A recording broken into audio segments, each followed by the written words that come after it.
Muito bem, pessoal. Enquanto o pessoal do infantil aí se organiza,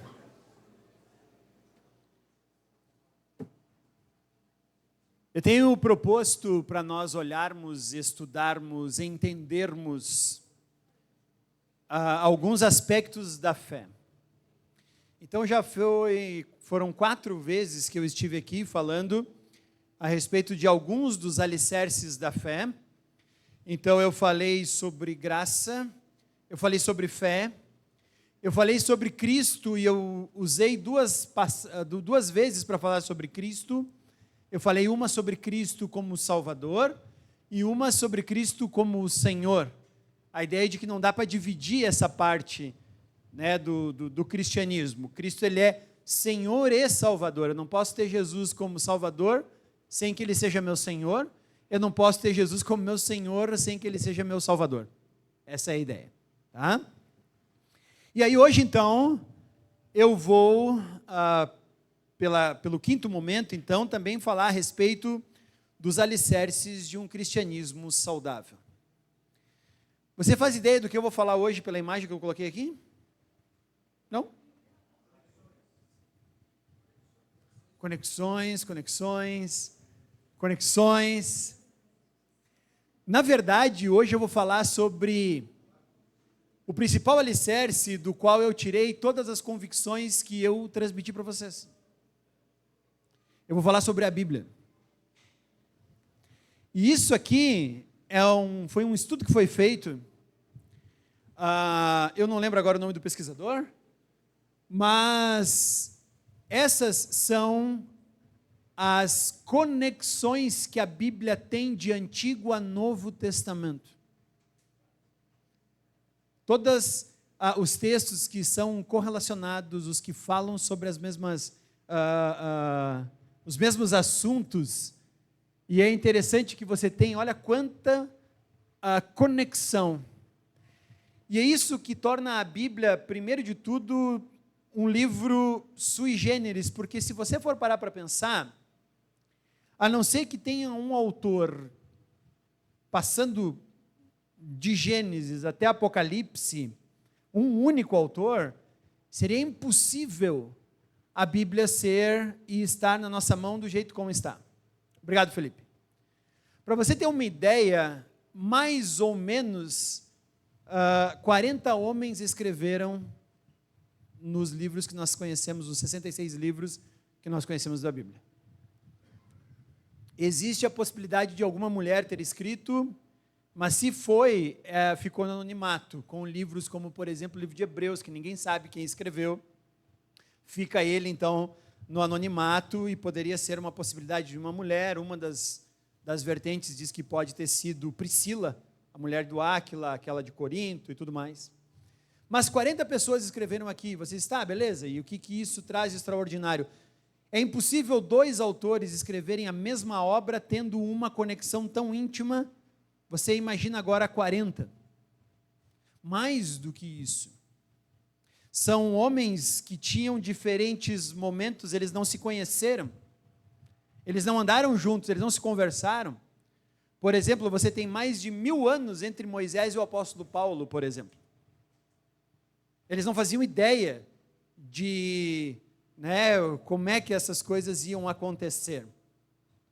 Além disso, esses homens, então, diferentes, escreveram a Bíblia durante um período de mais ou menos 1600 anos. A Bíblia ela foi escrita em 2 línguas principais, o hebraico no Antigo Testamento e o grego no Novo Testamento, embora haja alguns textos em aramaico, principalmente no livro de Daniel. Então são homens de épocas diferentes, de intelectos diferentes. Você tinha desde um pescador como Pedro, até um homem que foi criado na ciência do Egito, como Moisés, escrevendo, um rei sábio como Salomão, escrevendo em suas. Então você tem homens de épocas diferentes, de contextos históricos e familiares diferentes, separados por mais de 1 milênio um do outro, e a Bíblia, ela tem esse tipo de conexão. Então, só por isso, a Bíblia já por si mesma, ela já é extremamente rica, porque você não vai encontrar na história do mundo qualquer outra obra que tenha sido feita dessa forma. Por exemplo, vou falar do Corão. O Corão, em menos de 100 anos, foi escrito.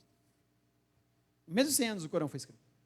E é interessante que, se você for fazer algum estudo a respeito de religião, quanto menos tempo um livro demora para ser escrito, seja ele qualquer tipo de livro, ele em geral, ele defende guerras, ele defende matança, ele defende um monte de coisa. Por isso que o Corão é um dos livros que é usado para fazer muitas jihad religiosa, porque essa é a ideia. Ele tem pouco tempo de depuração, poucas pessoas puderam falar e escrever em suas páginas, e por isso a Bíblia, ela se torna muito mais incrível, entre outras coisas. Além disso, a Bíblia por si só, ela é extremamente importante, porque significa que Deus teve que se rebaixar para conseguir se comunicar aos seres humanos. Como é que eu vou exemplificar isso para você? Você já viu alguém falando com um cachorro? Já viu? O Oli fala com o cachorro. Se tiver algum psicólogo aqui, já vai anotando os nomes. Olir, quem mais? Nando, cadê o Nando? Né? A Celine, nós, né? Tá? Não, eu não falo. Mas você percebe que quando você naturalmente vai falar com um animal, você vai usar a linguagem bem mais simples, bem menos rebuscada, e obviamente a resposta que ele vai entregar para você é bem menor do que quando você faz com um ser humano, certo? Foi isso que Deus teve que fazer ao escrever a Bíblia, gente. Por mais inteligente que talvez nós sejamos, por mais que talvez nós tenhamos pessoas com um QI excelente e tudo mais, Deus é infinitamente maior do que tudo isso. Então, para se comunicar com o ser humano, Deus tem que rebaixar a si mesmo na capacidade de conseguir comunicar alguma coisa a uma mente limitada como a nossa. Por isso que isso já é interessante, porque Deus é capaz de se comunicar aos seres humanos por meio da linguagem humana. Nós cantamos aqui aquela música que eu até falei para a Simone, eu pensei que já tinha sido extinta, aquela música, mas fala que, né, o Edu citou, até com gemidos inexprimíveis, e isso é verdade. Tem coisas que nós temos que comunicar com Deus de forma que não é inteligível a nós, porque Deus realmente é muito maior do que aquilo que nós possamos compreender. Esse é o grande perigo da teologia, porque quando se estuda teologia, se tem a ideia de que eu vou ter uma mente capaz de entender Deus, e eu coloco Deus dentro da minha mente. E eu vejo muita gente tentando fazer teologia por isso.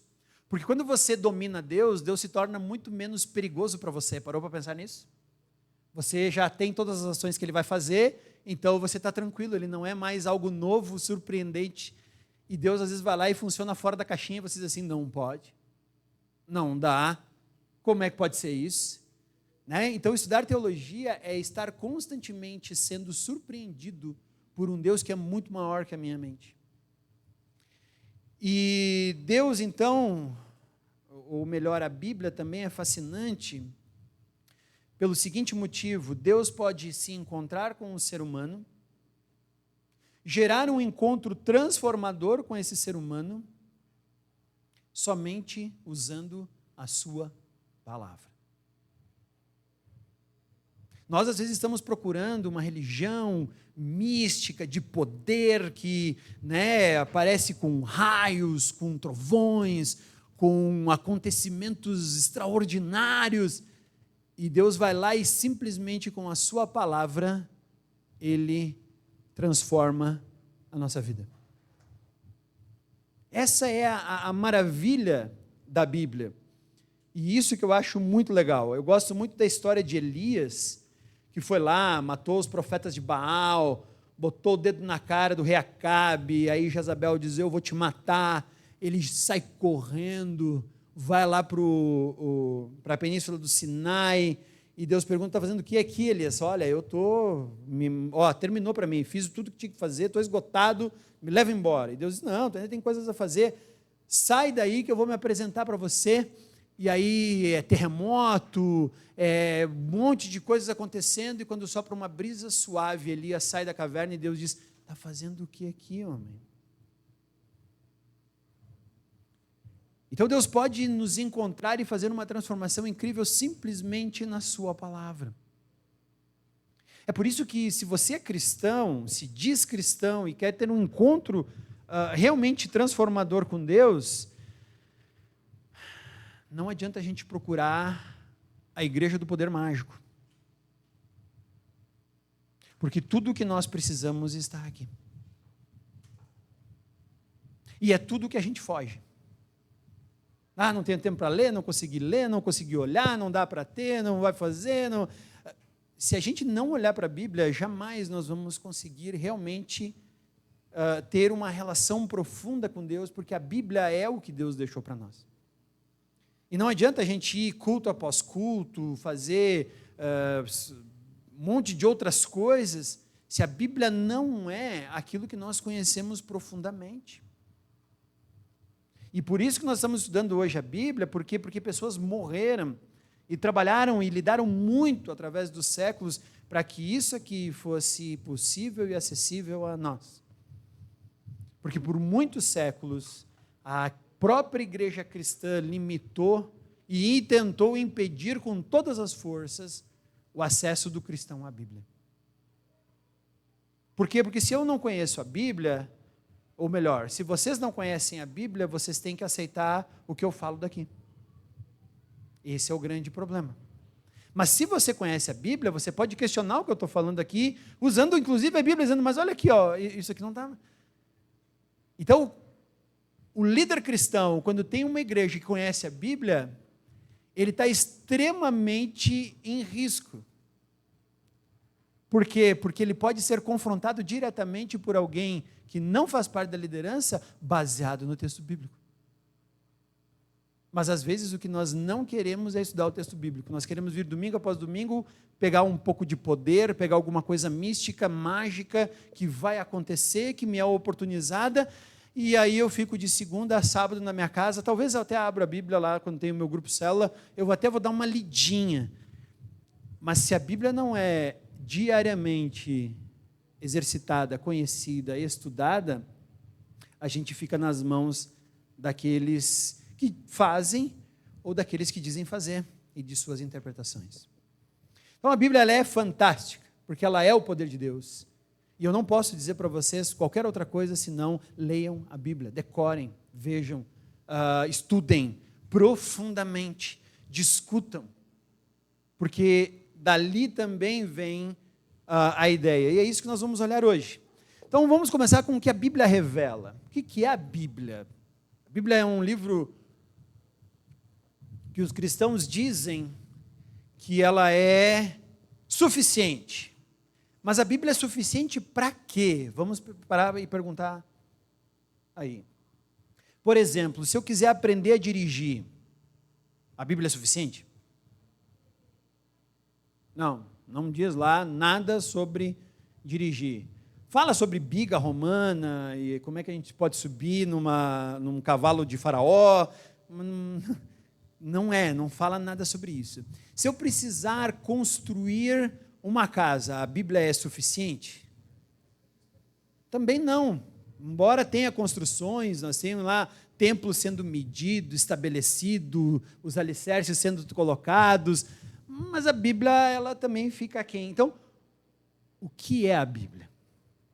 Começamos por aí. Então, primeiro de tudo, a Bíblia ela é a revelação de Deus. Deus, por meio da Bíblia, quer comunicar algo a nós.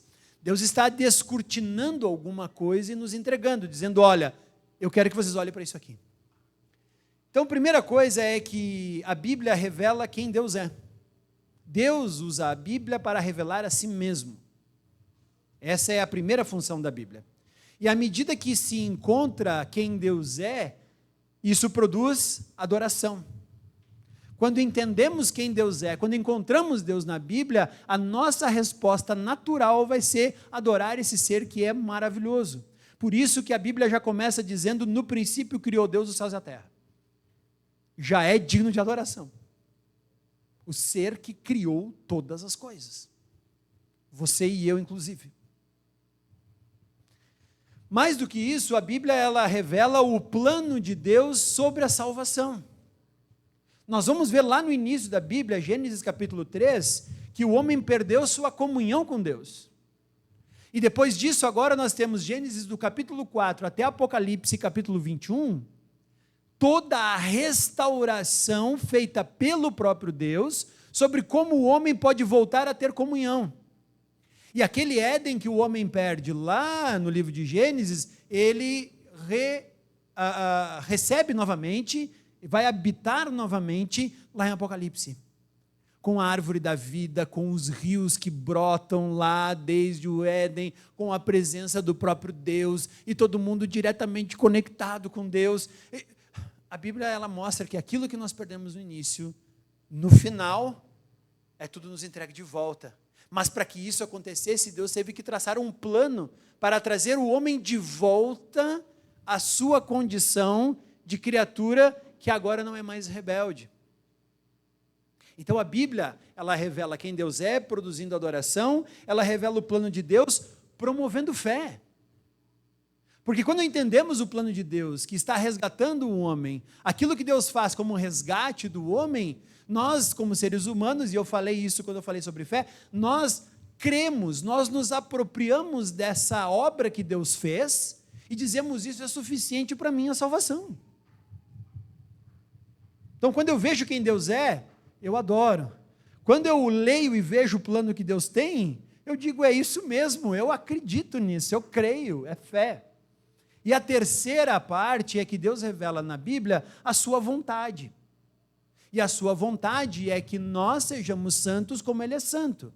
A sua vontade é que aqueles que dizem ser seus filhos ajam de acordo com o seu caráter. Por isso que a Bíblia está revelando a moral de Deus, que é santo, santo, santo. E por isso requer agora que os seus adoradores sejam também santos. E essa é a vontade de Deus. E aí o que acontece quando eu vejo a vontade de Deus, eu obedeço. Essas são as três principais ramificações da Bíblia. Ela revela quem Deus é, produzindo adoração, ela revela o plano da salvação de Deus, promovendo fé, e ela revela a vontade de Deus, incentivando obediência. Você resumiu a Bíblia com apenas 3 sentenças. É exatamente isso. Não é tão complexo.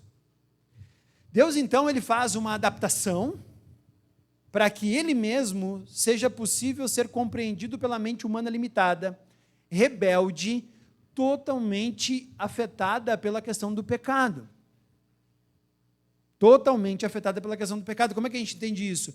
Porque Adão, que conhecia Deus pessoalmente, no primeiro momento em que está em desacordo com a obra de Deus, ele se esconde, ele não quer mais ver Deus.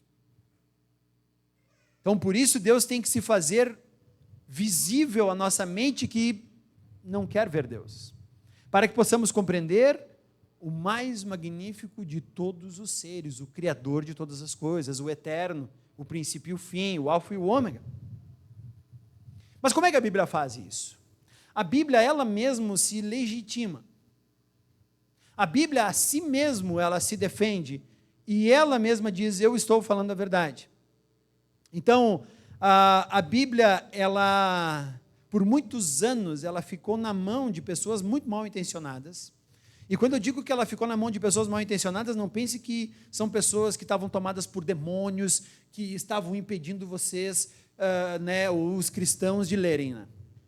Eu estou falando de líderes cristãos, tá? Por muito tempo ela ficou nas mãos desses líderes que aprisionaram o que nela está escrito e não permitiam que as pessoas tivessem acesso a ela.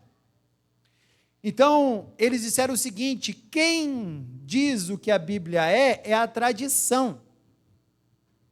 É o teólogo que dá legitimidade para a Bíblia.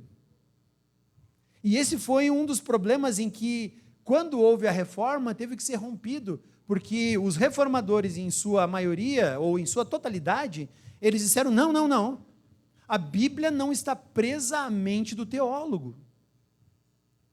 A Bíblia defende a si mesma, ela legitima a si mesma. E com o movimento de contra-reforma, a teologia cristã dominante, ela disse assim: não, não, não, não. Quem dá validade para a Bíblia é a igreja. Se a igreja escolheu os livros que estão na Bíblia, né, esses que estão aí, então a igreja é maior que a Bíblia. Estão entendendo qual é o problema? Só que quando eu falo igreja, esse pessoal está dizendo que só o grupo chamado clero podia dizer o que era a Bíblia. E as outras pessoas, que não eram a igreja por não ser clero, eram os leigos, o laicado, eles tinham que simplesmente aceitar o que a igreja falava, porque a igreja era maior que a Bíblia. E na época da reforma, teve esse grande problema, porque os reformadores disseram: não, senhor. A igreja, sim, elegeu os livros que governaria a sua conduta. Olha a diferença. Não é que a igreja diz: não, nós vamos decidir quais livros são os corretos. Mas lá na antiguidade, nos primeiros séculos, a igreja elegeu o cânon judaico, que nós chamamos de Antigo Testamento, e os livros dos apóstolos do primeiro século, e disse: esses livros é que governarão a nossa conduta. Esses livros estão sobre nós, e não nós sobre esses livros. Então essa foi a grande diferença, e por isso que na reforma houve uma cisão, porque nós tínhamos os reformadores defendendo a prioridade da Bíblia sobre a igreja e o cristianismo, e nós tínhamos um outro grupo dizendo que não, era a tradição e o clero que eram maiores do que a Bíblia, e inclusive podiam dar para ela a interpretação certa. E se você fosse um leigo, se você fosse uma pessoa simples, se você não fizesse parte do grupo dos teólogos, você sequer poderia interpretar a Bíblia. Essa foi a grande questão que gerou uma cisão, entre outras, né, na igreja reformada do catolicismo romano, que já havia se rompido da igreja ortodoxa oriental. Mas olha que interessante. Então, nós como protestantes, nós como reformados, nós dizemos que a Bíblia legitima a si mesma e ela é a regra de fé pela qual a igreja agora obedece. A Bíblia está acima. Por quê? Porque ela é a palavra de Deus. Ela é a palavra de Deus. Não é que nem que ela contém, ela é a própria palavra de Deus em seus manuscritos originais. Então, qualquer grupo de pessoas, qualquer corpo que queira se denominar uma igreja, deve estar fortemente estabelecida na palavra de Deus. Se não é isso, esse grupo não pode ser reconhecido como igreja. Porque quem faz a igreja é o Cristo revelado nas Escrituras, o Deus que se apresenta desde o princípio com um plano salvador ao homem, desde todo o Antigo e Novo Testamento, o Espírito Santo que habita no corpo, que agora entende por meio da fé essa palavra. Se não for a Bíblia, esse grupo pode se chamar de qualquer outra coisa, menos de igreja. Mateus capítulo 15, abra agora a sua Bíblia.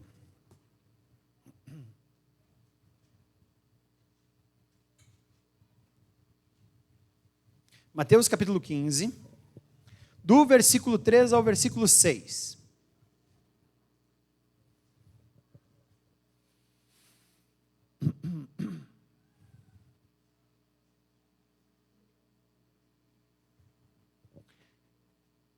Respondeu Jesus: e por que vocês transgridem o mandamento de Deus por causa da tradição de vocês?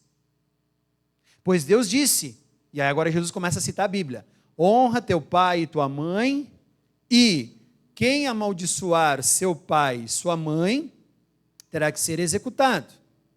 Jesus está citando dois textos, um de Êxodo e um de Levítico.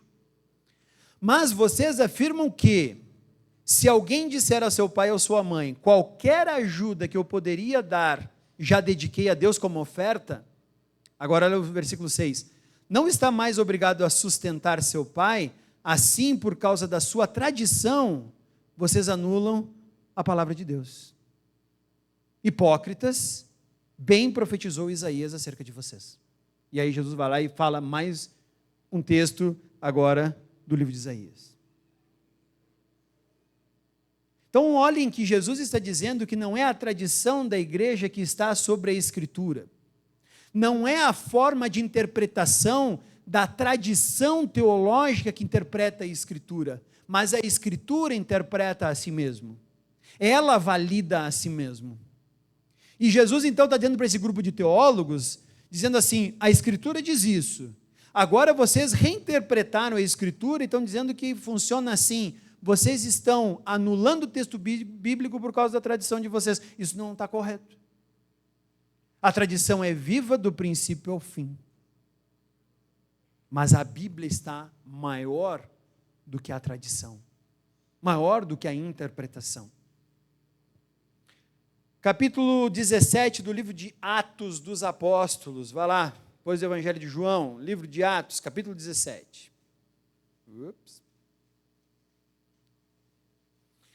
Versículo 11.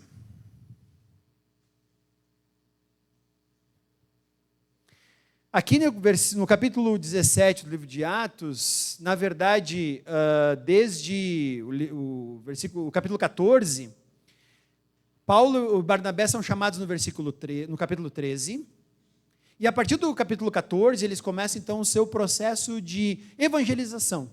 Eles vão pregar o evangelho. Aí você vai vendo ali, capítulo 14, eles vão para Icônio, vão para Antioquia da Síria, capítulo 15, aí vem a parte que eles passam por Jerusalém, aí depois Paulo leva Silas, depois que ele e Barnabé, e aí eles vão para Troade, você vai ver que eles vão para Filipos, depois Paulo é preso. Então aqui é um movimento de expansão da igreja, eles estão passando por várias cidades pregando o evangelho, mas tinha um grupo de judeus que estava escutando o que eles estavam falando, e eles eram muito mais impressionantes do que os outros. Se você olha agora o capítulo 17, versículo 11, olha o comentário que é feito aqui. Capítulo 17, versículo 11, diz assim, os bereanos, as pessoas da cidade de Bereia, os bereanos eram mais nobres do que os tessalonicenses. Aí tu pensa, nossa, o que é? Eles tinham mais dinheiro, eles tinham mais grana, o que está acontecendo? Olha como Lucas anota aqui na sua escrita no livro de Atos, ele fala assim, os bereanos eram mais nobres do que os tessalonicenses, pois receberam a mensagem com grande interesse, ou seja, eles ouviram o evangelho, examinando todos os dias as escrituras para ver se tudo era assim mesmo. Esse grupo aqui é provavelmente um grupo de judeus que estava à espera do Messias.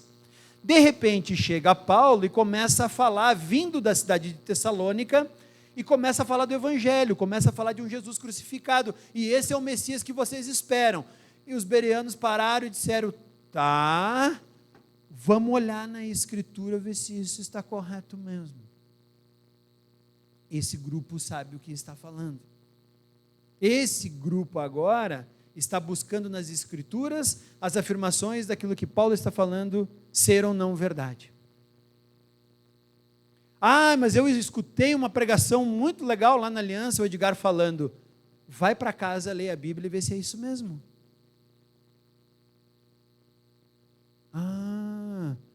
Mas olha aqui, o que ele falou aqui, não estava bem assim na Bíblia. Pois é, então toma cuidado com o que esse cara fala. Mas lá no YouTube encontrei uma pregação tão legal, que cativou meu coração. Não tem problema. O que diz a Escritura a respeito do que a pessoa falou? Cuidado, porque às vezes o falso mestre fala até o que eu quero ouvir. E como já disse um filósofo, ele diz assim, em geral, as pessoas, elas gostam da verdade quando a verdade confirma o que elas estão pensando. Mas quando a verdade questiona, quando a verdade confronta o pensamento delas, em geral, as pessoas têm a tendência de abandonar a verdade. Então, muito cuidado. Aquela pessoa falou que eu não gostei. Tudo bem, beleza. Mas tinha sentido o que ele estava falando? Porque se tinha sentido, então é um recado de Deus para eu mudar algumas coisas. Minha forma de pensar, minha forma de entender, sei lá, seja o que for. Então nós temos que tomar muito cuidado com isso.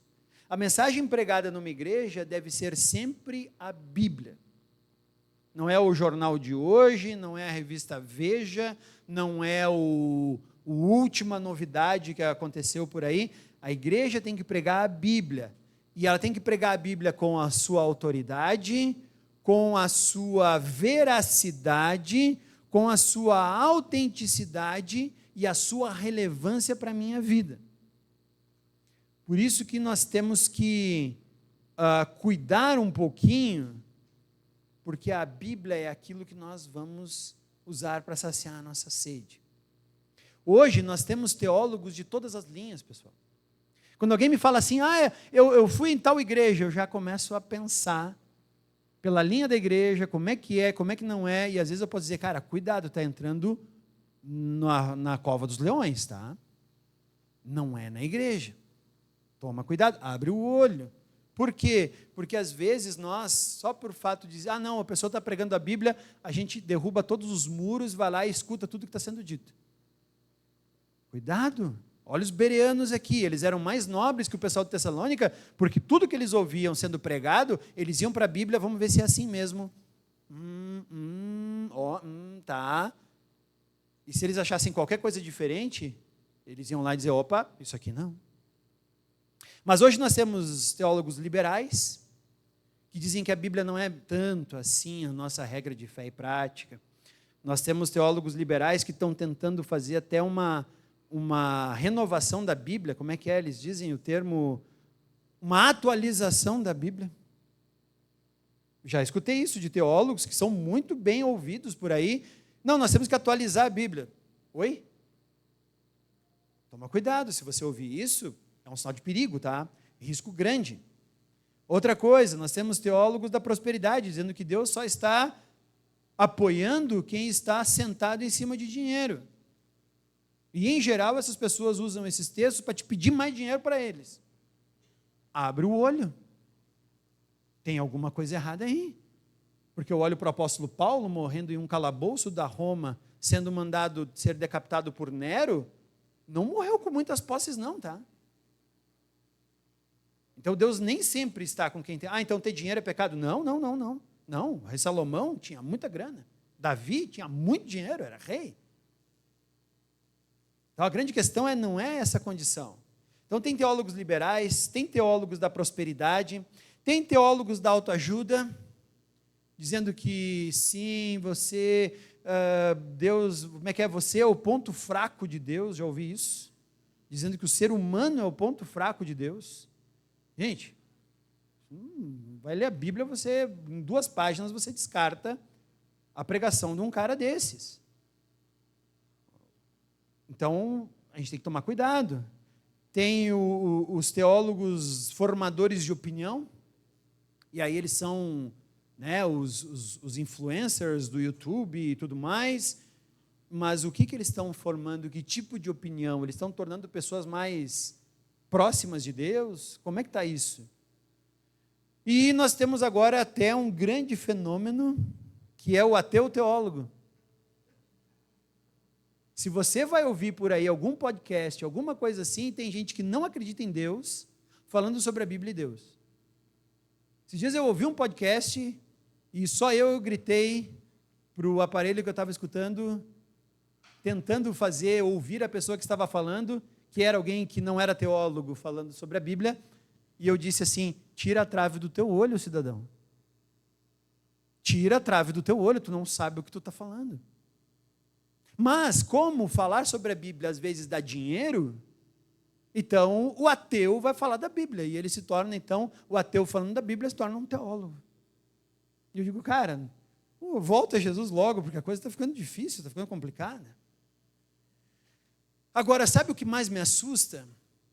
É que esse tipo de teólogo, seja ele liberal, seja ele da prosperidade, da autoajuda, o formador de opinião e o ateu teólogo, ele só sobrevive, sabe por quê? Porque tem uma massa de gente que se diz cristão, que não está lendo a Bíblia e está indo atrás desse tipo de coisa.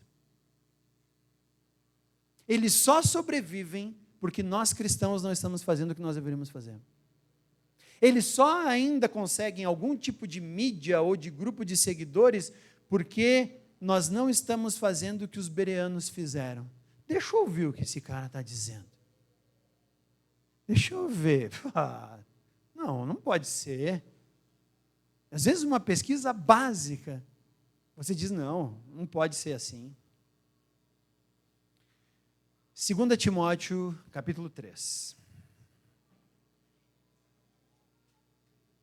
Segunda carta de Paulo a Timóteo, capítulo 3, versículo 16.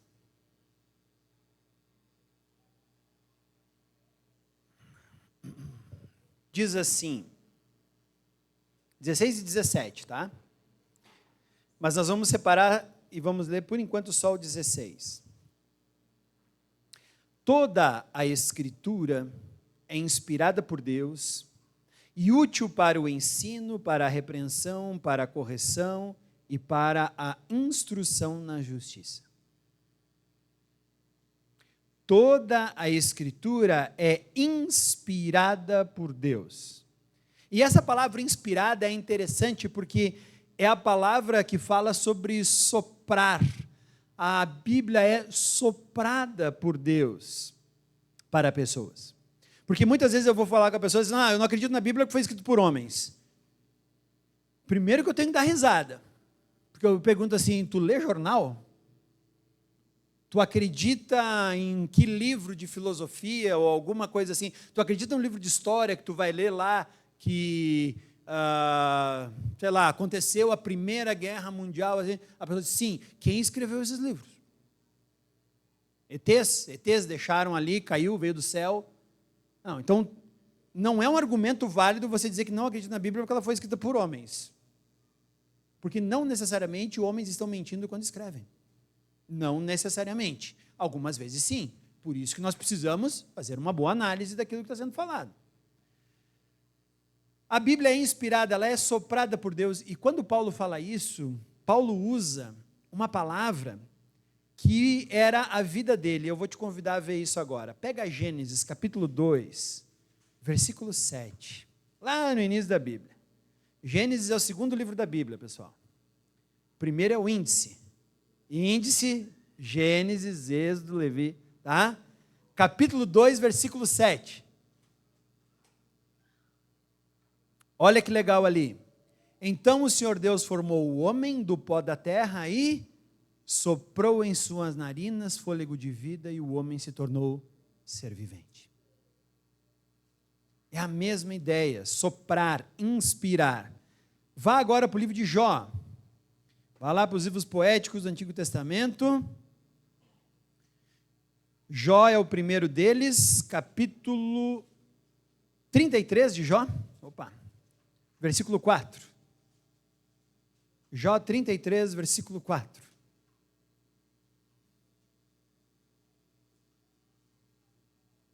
Chegou lá? Diz assim: o Espírito de Deus me fez, o sopro do Todo-Poderoso me dá vida. Mais uma vez a palavra inspirar, soprar, o sopro de Deus me dá vida. E agora vamos para Salmos, capítulo 33 de Salmos, versículo 6. Salmos 33, 6.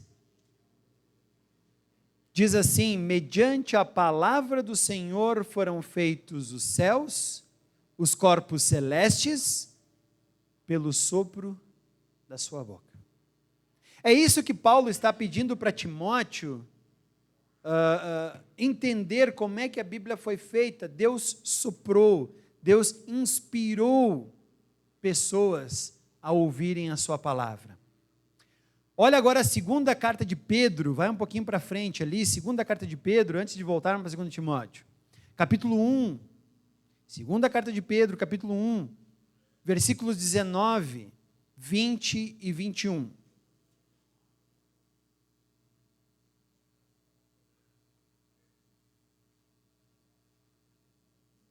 Primeira de Pedro 1, 19 começa assim: assim temos ainda mais firme a palavra dos profetas, e vocês farão bem se a ela prestarem atenção, como a uma candeia que brilha em lugar escuro, até que o dia clareie e a estrela da alva nasça no coração de vocês.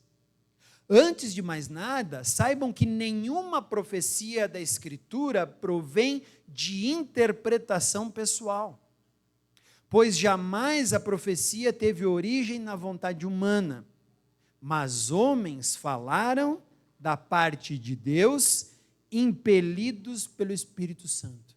Essa palavra não é inspirada, como Paulo usou lá para Timóteo, mas ele fala que a palavra de Deus foi impelida pelo Espírito Santo a homens. E essa palavra impelida, ela era usada para dizer como os ventos levavam os navios na época da antiguidade. O vento batia na vela, a vela então inflava e o navio ia aonde o vento soprava. É isso que Pedro está agora dizendo. Então, a Bíblia, ela não é morta, ela não é inerte, ela não é obsoleta. O cristianismo, ele não é uma religião de culto místico, como tentaram transformar quando ele se transformou na religião oficial do Império Romano, e aí os romanos tinham todas as religiões místicas, e aí o cristianismo, não, então nós também agora vamos ser místicos. O que o cara diz lá? Bom, diz que se fizer aquilo, o sacerdote lá, a coisa transforma assim, então vamos copiar aquilo. Mas o cristianismo não é uma religião de culto místico. O cristianismo também não é uma fé esotérica. Aquela que olha para as estrelas e para o movimento e o que vai acontecer, e aí Júpiter agora está em, sei lá, ascendência, Marte está retrógrado, e aí vai lá o horóscopo e vamos ver o que vai acontecer. O cristianismo não é esse tipo de fé esotérica também. E o cristianismo, ele também não é uma fé apenas para eruditos, como se pensava, teólogos capazes de interpretar a Bíblia. Não. O cristianismo é para qualquer pessoa que tem coragem de se relacionar com Deus olhando a sua palavra, ouvindo a sua palavra. E disso não depende mestrado, doutorado, bacharelado, não depende nem de você ter terminado o ensino fundamental. Mas você se relaciona com ele por meio da sua palavra. E isso é cristianismo. Agora volta lá para 2 Timóteo, vamos ler o versículo 17 do capítulo 3. 2 Timóteo 3, nós vamos o 16, mas tem o 17. Por que a Escritura é inspirada por Deus e útil para ensino, repreensão, correção e instrução na justiça? Agora o versículo 17, para que o homem de Deus seja apto e plenamente preparado para toda boa obra. Tudo o que nós precisamos está na Escritura. A Escritura é nossa tutora, a Escritura é nossa professora. A Escritura nos leva a Salmo 19, se você quiser abrir, mas eu vou ler rapidamente aqui, Salmo 19, do versículo 7 ao versículo 10, olha que legal o que Davi fala aqui. A lei do Senhor é perfeita e revigora a alma. Os testemunhos do Senhor são dignos de confiança e tornam sábios os inexperientes. Os preceitos do Senhor são justos e dão alegria ao coração. Os mandamentos do Senhor são límpidos e trazem luz aos olhos. O temor do Senhor é puro, dura para sempre. As ordenanças do Senhor são verdadeiras, são todas elas justas.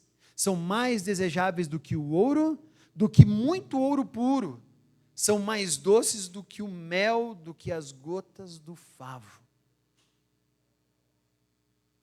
Se você é cristão, o teu primeiro empenho tem que ser em entender a Escritura, porque é aqui que Deus se revela. Não importa o que a gente coma, não importa o que a gente dirige, não importa onde a gente mora, isso tudo é só fumaça do mundo.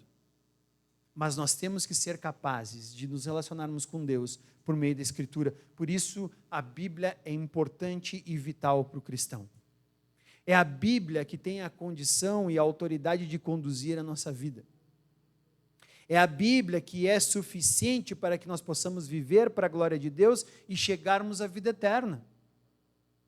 É por isso que quando houve um movimento de reforma do cristianismo, a maior luta dos reformadores era que a Bíblia fosse escrita não mais apenas em latim, grego e hebraico como era, mas que pudesse ser escrita em alemão, que pudesse ser escrita em inglês, que pudesse ser escrita em outras línguas.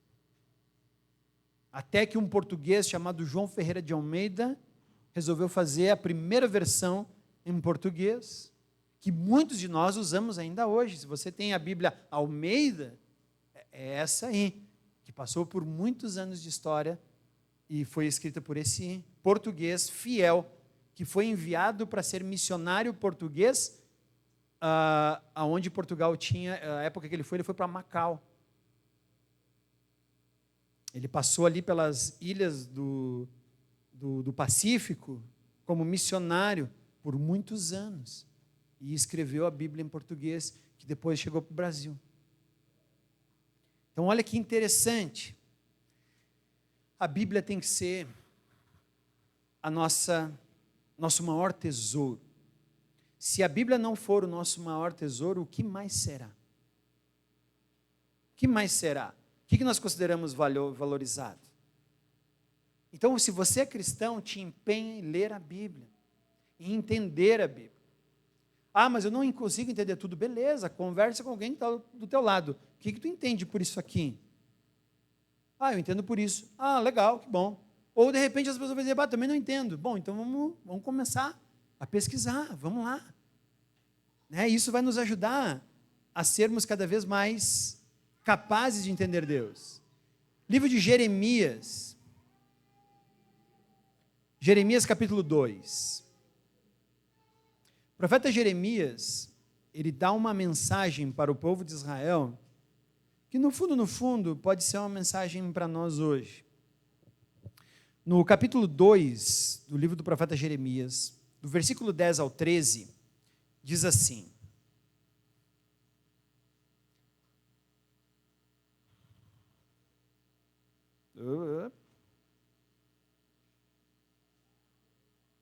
Isso aí. Atravessem o mar até o litoral do Chipre e vejam, mandem observações a Quedar e reparem de perto e vejam se alguma vez aconteceu algo assim. Alguma nação já trocou os seus deuses? E eles nem sequer são deuses. Mas o meu povo trocou a sua glória por deuses inúteis. Espantem-se diante disso, ó céus. Fiquem aterrorizados os abismos e abismados, diz o Senhor. O meu povo cometeu 2 crimes. Eles me abandonaram a mim, a fonte da água viva, e cavaram suas próprias cisternas rachadas, que não retêm água.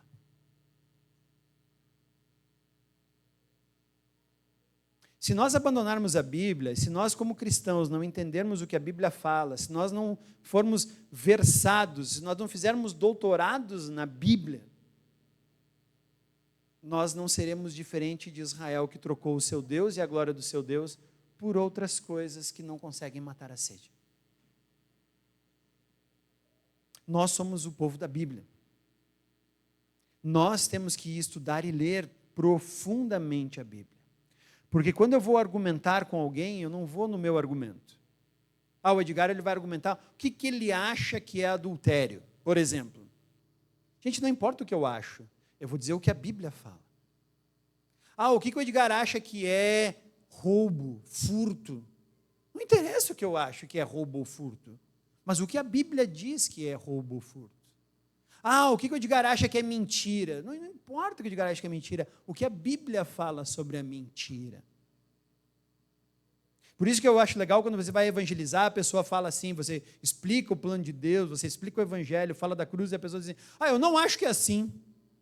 Aí tu tem que dizer para ela, querido, Deus não se importa com o que você acha. Porque é assim que Ele fez tudo para acontecer. Quando tu chegar lá no céu, bater na porta e saber se você vai entrar ou não lá, tu não vai chegar com Deus com os teus argumentos, dizendo assim, Deus, eu acho que eu mereço entrar para o céu e tal. Deus vai dizer, querido, eu acho que não. E o meu achar é bem maior do que o seu. Então, quando nós vamos aconselhar alguém, quando nós vamos evangelizar alguém, quando nós vamos aconselhar alguém, quando nós vamos conversar com alguém, nós levamos os argumentos da Bíblia. Senão, a gente só está colocando argumento humano inútil na conversa. E não adianta de nada. Então, quando eu vou falar com alguém triste, o que a Bíblia fala sobre tristeza? Quando eu vou falar para alguém que está passando por um momento de luto, o que a Bíblia fala sobre luto? Quando eu vou falar com alguém que está passando por sofrimento, o que a Bíblia fala sobre sofrimento? Quando eu vou falar com alguém que foi enganado, ferido, o que eu vou falar? O que a Bíblia fala? Senão a gente vai ficar levando só os nossos argumentos e, sinceramente, o Evangelho não cresce e o reino de Deus tão pouco é beneficiado se tudo que eu falo é o que eu acho. Nós temos que aprender a Bíblia. A Bíblia tem que ser a base de tudo aquilo que nós falamos. A Bíblia tem que ser a base, o alicerce daquilo que nós convictamente vivemos com Deus. Por isso, a partir de agora, se você ainda não tem um grande conhecimento da Bíblia, já começa a se programar com a leitura, já começa a fazer parte desse negócio. Já vai, como os bereanos, ver se está tudo aí mesmo. Porque é a Bíblia, a revelação máxima de Deus, e o único local aonde nós vamos encontrar a satisfação da nossa alma e cisternas que realmente matem a sede. Vamos baixar nossa cabeça? Vamos orar? Senhor Deus, somos gratos pela Tua palavra viva e eficaz. Como diz Hebreus, aquela que é capaz de cortar alma e espírito, juntas e medulas, que julga os pensamentos e intenções do coração. Ô Senhor, obrigado pela Tua palavra. E que nós possamos saber que toda vez que eu estiver convicto e apegado à Tua palavra, eu não vou ser enganado, eu não vou ser ludibriado, eu não vou correr atrás de gente que não está comprometida contigo, eu não vou ser massa de manobra de gente que não lê a Bíblia de forma correta. Eu vou ter convicção de quem eu sou em Ti e daquilo que eu posso, daquilo que eu devo fazer. Ô Senhor, nos ajuda a ser o povo da Bíblia. Nos ajuda a olhar para a Bíblia de uma forma muito mais profunda, real e verdadeira. Que nós possamos permitir ao Espírito Santo trazer essa palavra que foi soprada por Ti a homens fiéis por muitos séculos e ainda são vivas quando encontram o terreno seco do meu coração, o terreno árido da minha mente e traz vida à minha alma. Obrigado pela Tua palavra. Que não sejamos engambelados, que não sejamos ludibriados, que não acreditemos em propostas de lobos, em histórias de serpente, mas que possamos convictamente nos achegar a Ti, pela Tua palavra única e exclusivamente. Ô Senhor, nos abençoe e nos dê a oportunidade de estudar cada vez mais. Cada um de nós hoje tem a Bíblia possível no tablet, no celular, fisicamente, em papel. Nós só precisamos ler. Nos ajuda, Pai, que larguemos um pouco nosso tempo em rede social, para investir um pouco mais na rede social que leva e conecta a Ti. Que possamos nos manter ligados no Wi-Fi celestial, porque é para isso que existimos. Em nome de Cristo agradecemos. Amém.